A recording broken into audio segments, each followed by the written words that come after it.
So our good friend Erik Gudbranson signs a one-year deal with the Flames, 1.95 mil. He's closing in on 30 years old. I got a special place in my heart for Gudbranson. I know he's kind of a guy that, you either love him or hate him. I love him because, number one, when we got rid of him, that's what motivated me to start the channel. So without all that going on, I probably wouldn't have gotten so upset that I decided to start, mouthing off in my basement. Although my first video was in the van, don't forget that. So a one-year deal.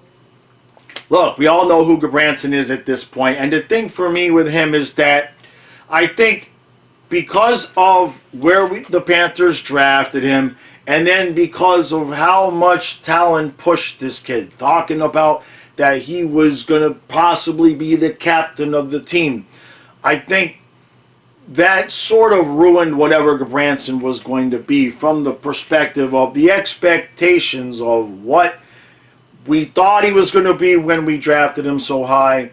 And,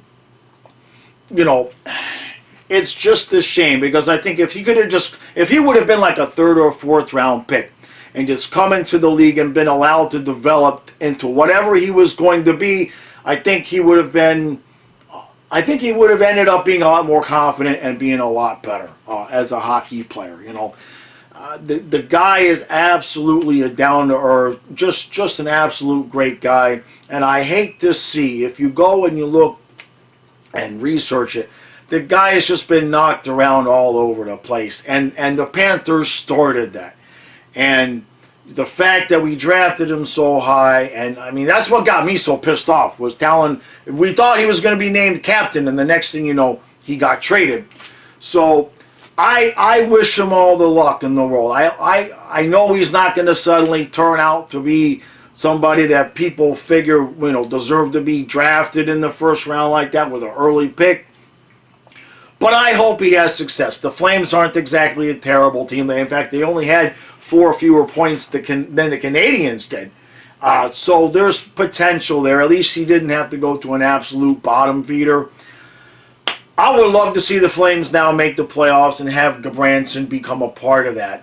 Some guys can be late bloomers. I'm not saying he's going to turn into a great player. It's just been a real shame, and it's a one-year deal. And it's possible he ends up being traded at the deadline, right? Because it's a very movable contract. But it just, every time I see him with a different team, it just hits me, man. Because I just really feel like we ruined. I feel like the Panthers, in part, ruined the kid's career. I think that the expectations that came with that high of a draft pick set him on a course now to where I've lost track with how many teams he's been with. And hopefully, maybe this time, he'll play well enough to stick around. And that's the other end that I know people are going to say, if he was any good, he'd stick. And I get that. I get that. But, the type of defenseman he is, those roles in the NHL are kind of going away. But I think that if he would have been developed properly, I think the Panthers butchered it. And if he would have been developed properly, I think he had potential to at least be somewhat like a Gudis. Somewhat like a Gudis.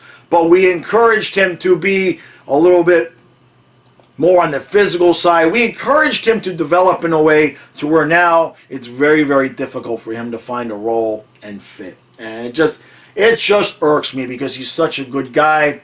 But he gets another chance. So, hey, look. He's still playing professional hockey, so you can't feel that bad for him. But when Gudbranson news breaks, you can count on me. I'm going to say something because he started this whole thing off for me. So, in some way, I owe him a debt of gratitude for the fact that he's been recycled so many times. So, that was it. I just thought I'd pop on and talk about that for a minute.